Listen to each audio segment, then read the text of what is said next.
Hello everyone, welcome to mission classes. आपका स्वागत है हमारे फिर से मिशन क्लासेस में। आज मैं एक ऐसे टॉपिक को लेकर आया हूं जो एग्ज़ाम के पॉइंट ऑफ व्यू से बहुत ज़्यादा इम्पोर्टेंट है। हरों का परिमेयकरण। क्या होता है हरों का परिमेयकरण? अच्छे तरीके से हम लोग इस वीडियो में पढ़ेंगे और इसके ऊपर जितने भी क्वेश्चंस बनेंगे उससे पहले मैं आपको कंसेप्ट सिखाऊंगा। देन उसके बाद ये क्वेश्चंस इसके ऊपर जितना भी आएगा वो सिखाऊंगा।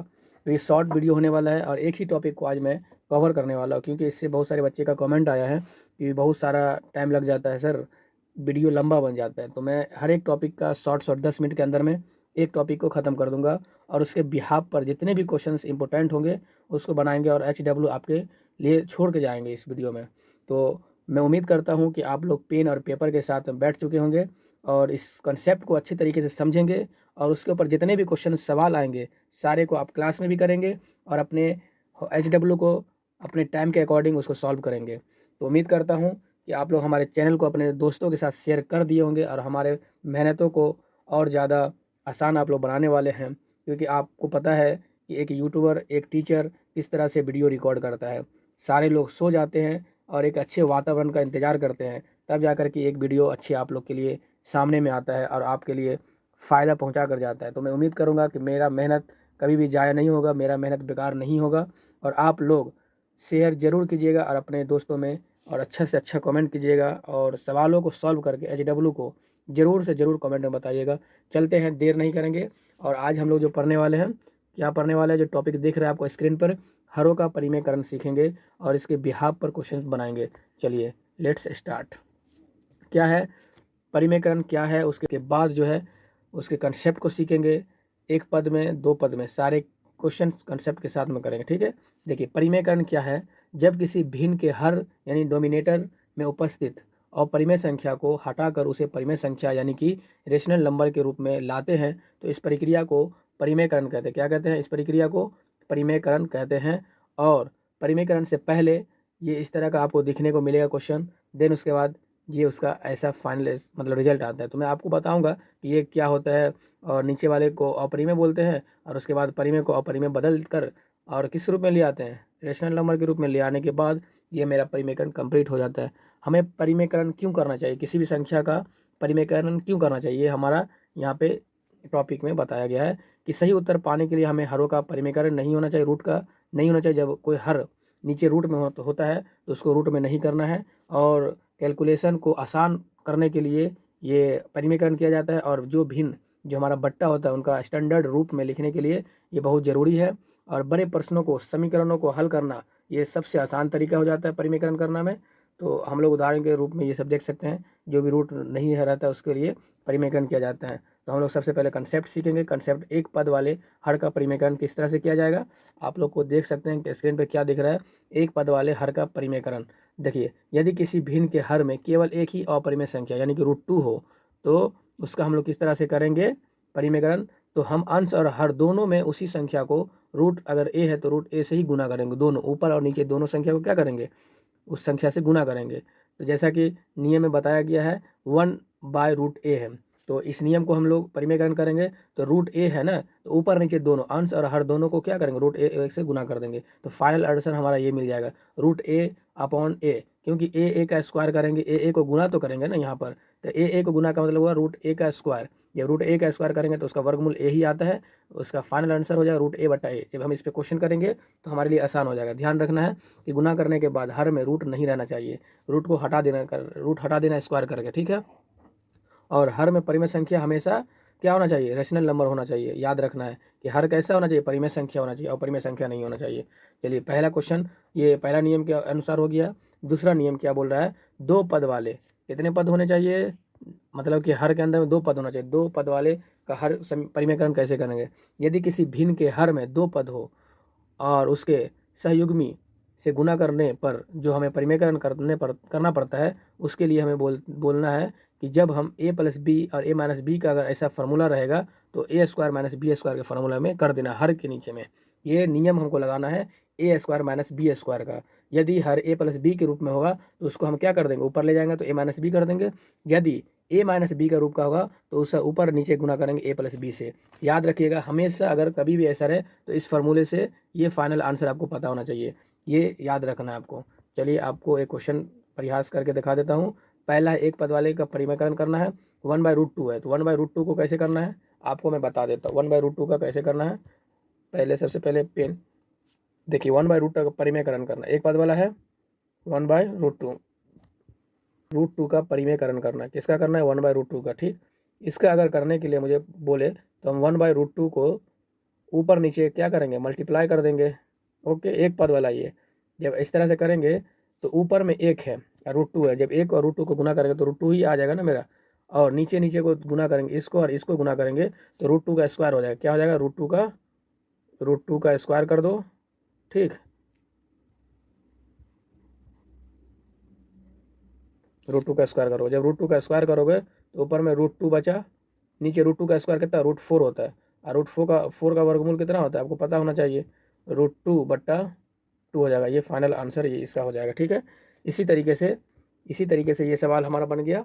उसी तरीक़ा से आपको 10 सवाल देखने को मिल रहा होगा। एक दो सवाल मैं और सॉल्व कर देता हूँ, जैसा कि 5वां सवाल कर देता हूँ।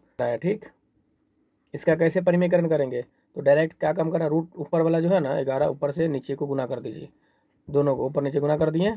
देन इसके बाद 3 और √11 है, तो 3 और रूट को गुना करेंगे तो 3√11 ही हो जाएगा, क्योंकि एक रूट वाला एक बिना रूट वाला है तो ऐसे ही गुना होता है। अब रूट को गुना करना है तो कितना हो जाएगा, तो √11 का क्या होगा, होल स्क्वायर हो जाएगा। आप लोग को इसका इसका स्क्वायर करना होगा तो पता होगा कि 3√11/11 का स्क्वायर करोगे ना तो 121 होता है, 121 का वर्गमूल 11 ही होता है, तो आपको √11/11। ठीक, ये आप लोग लिखिएगा यहाँ पर। आई होप आप लोग को ये समझ में आया होगा। अगर ये भी समझ में नहीं आया है तो एक क्वेश्चन और मैं आपको बता देता हूँ करके, जैसे कि किसका बताऊँ, ये 3 नंबर का बता दो। ये सारा आसान ही है, आप लोग को सिर्फ गुना करना है, गुना करके जितना भी आएगा वो बना सकते हैं आप। जैसे कि किसका बना दूँ सबसे भारी, चलो 7 नंबर बता देता हूँ, 7/√17, 7/√17 का बना देते हैं। 7/√17 कितना हो जाएगा, 7/2 पेन ले लेते हैं, पेन 7/√17 किसका करेंगे, √17 का करेंगे। जब गुना करेंगे तो क्या हो जाएगा, इसको गुना करो, 7/√17, √17 है ना, ये हर का परिमेयकरण यानी हर ऊपर चला जाएगा, √17/√17 है ना, इसको गुना करो कितना आएगा 7 से। देखिए जब इनको गुना करेंगे तो 7 और रूट वाला है तो रूट वाला को रूट के साथ ही करेंगे ना गुना, तो जब √17 का स्क्वायर करेंगे तो √17 का स्क्वायर करेंगे तो आपका आंसर क्या हो जाना चाहिए। जब आप इसका स्क्वायर कीजिएगा तो स्क्वायर रूट से हटाना भी पड़ेगा, तो 7 √17 है तो √17 ही लिखना है, √17 है तो √17 बट्टे में √17 का स्क्वायर कीजिएगा ना 289 ही आना चाहिए। जब यहाँ पे साइड में आप गुना करिएगा तो 289 आएगा, मैंने गुना कर लिया है पहले इसलिए। जब ये रूट में है √17 का 289 है तो इसका वर्गमूल हमको फिर निकालना है, तो √289 का वर्गमूल कितना होता है 17 ही होता है, डायरेक्ट 17 आप भी लिख सकते हैं, तो √17/17 आंसर ही आएगा। क्या हमारा नीचे वाला जो है संख्या परिमेय संख्या नहीं दिख रहा है आपको 17, ये परिमेय संख्या के रूप में नहीं दिख रहा है, तो मुझे तो ये तो करना है इस सवाल में कि रूट वाला जो भी रहता है अपरिमेय संख्या नीचे में हर का परिमेयकरण, इसी को तो बोला जाता है।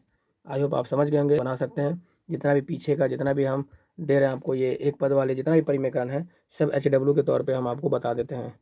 आप क्या काम कीजिएगा, HW को सॉल्व कीजिएगा, पूरा HW को सॉल्व करना है ना, जितना भी जो क्वेश्चन बना दिया वो भी है, जो नहीं बना आपसे वो भी बनाइएगा, ईजी सवाल आपके लिए है। चलिए ये हो गया एक पद वाला, अब बाकी रहा 2 पद वाला। 2 पद वाले को क्या करना, प्लस माइनस का खेल है और कुछ भी नहीं है इसमें, प्लस माइनस का खेल है ना। तो पहला सवाल हम लोग 1/√2 + √3 का ही सॉल्व कर देते हैं, बाकी सब तो ऐसे ही है।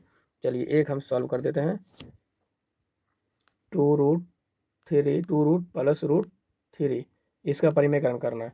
तो जब ये ऐसा रहेगा ना अपरिमेय संख्या के रूप में तो आप इसको क्या कीजिएगा, परिमेयकरण करने के लिए ऊपर नीचे से गुना कीजिएगा ना भाई। देखिए गुना कीजिएगा तो √2 ऊपर जाएगा, अब प्लस जो रहेगा तो जब नियम बताए हम कि जो प्लस वाला रहता है वो क्या हो जाता है माइनस में चला जाता है ना, जब करेंगे तो √3 हो जाएगा, नीचे में भी √2 - √3 ये हो गया। गुना करोगे तो ऊपर वाला क्या हो जाएगा, ऊपर वाला सेम ही ऐसे ही आएगा, √2 - √3 ठीक, बट्टा में ये रूट 2 का स्क्वायर करना है और रूट 3 का भी स्क्वायर करना है, क्योंकि यहाँ पे भी 1 2 है और यहाँ पे भी 1 2 है, तो रूट 2 का स्क्वायर हो जाएगा। जब रूट 2 का स्क्वायर कीजिएगा तो आपको यहाँ पे देखने को मिलेगा क्या, रूट 2 का स्क्वायर। जिस तरह से ए प्लस बी और ए माइनस बी का फॉर्मूला होता है ए स्क्वायर माइनस बी स्क्वायर, तो यहाँ पे माइनस ही होना चाहिए। ऊपर में कुछ भी रहे उससे मतलब नहीं, लेकिन नीचे में माइनस ही होना चाहिए। अगर प्लस में ऊपर रहेगा फिर भी आपको नीचे में माइनस ही रखना है, ये याद रखना है, क्योंकि फॉर्मूला आपको पता होता है ए प्लस बी और ए माइनस बी का फॉर्मूला क्या होता है, ए स्क्वायर माइनस बी स्क्वायर होता है ना।